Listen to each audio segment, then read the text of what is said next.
Meituan shares in focus as the food delivery company reporting a boost to quarterly profits. Emily Tan has the numbers. It was a beat, huh? Yes, this is China's biggest super app. This is an on-demand service provider. And for the first quarter, the company reported profits up 60% year over year to $745 million. This is on revenues of $10.1 billion, up 25%. On-demand transactions jumping 28% to 5.5 million. This leading the company founder to say that they've effectively captured the industry rebound and invigorated local consumption, leading to a robust quarter. They are managing to defy weak consumer spending. And the company also has its eyes overseas, moving further afar. This is after coming to Hong Kong at the end of last year under the brand Kita. They're looking at moving further abroad to Southeast Asia, maybe the Middle East, and even in Europe. So we're seeing Meituan shares today bit of weakness, down 0.4% at $112 last traded. It was interesting because in the pre-market, it was rallying as much as 3%. So we're looking at Meituan shares, one of the soft spots in the market today. Let's get to Eric Wen. He is head of research at Blue Lotus Research Institute and joins us around the desk here. Eric, good morning to you. Good morning. It's very cozy and to have so many of us here around the desk. Let's talk us through the Meituan numbers. Why are we seeing this reaction in the market today, given that they were able to capture, such a strong report card and do well, but it's not showing?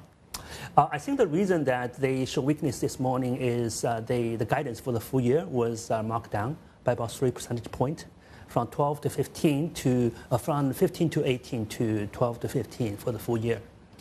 The company is very exposed to the macro weakness in China, this uneven recovery that we are watching unfold in China. We continue to wait on all the economic indicators. Of course, today we're going to be, waiting on the trade figures coming out from China. Are there any bright spots we can look out for? I think the bright spot is that we do expect the profit to grow faster than the revenue and order. I think there's the weak economy, there's fierce competition, which leads to revenue growing slower than the orders. Now, I think their synergy, the cost savings, and also moderate competition, as you can see, we think the strong profit growth can continue.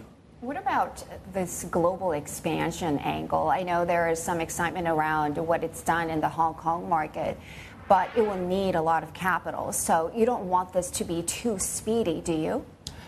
Right. I don't think the takeout market you can succeed in very fast pace because labor condition differs in every country. And China's labor condition is especially very different from elsewhere. So I think we should be cautious. The success in Hong Kong, in our view, mostly I think there's some potential to be replicated because they focus on the low end and focus on singles, students, lunch, and that is replicable elsewhere. But can you apply the Hong Kong model to, say, Riyadh in Saudi Arabia? I mean, it could be a very different model. What's the competitive landscape there? Right, agree. I think the big question is whether they can replicate profitably. I think they can replicate, but only focusing on the single low-cost lunch market, whether you can break even, that's a big question.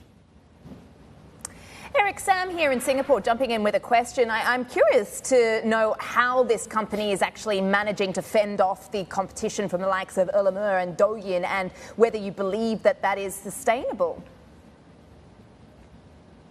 Well, I think the takeout business is a very heavy operation centric.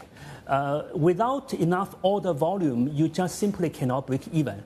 And luckily, I think in China, which has very densely populated urban centers, that is a very good market for takeout. But still, only one or maybe two companies can survive in this kind of tough operating environment. And that's why Meituan emerged as the winner.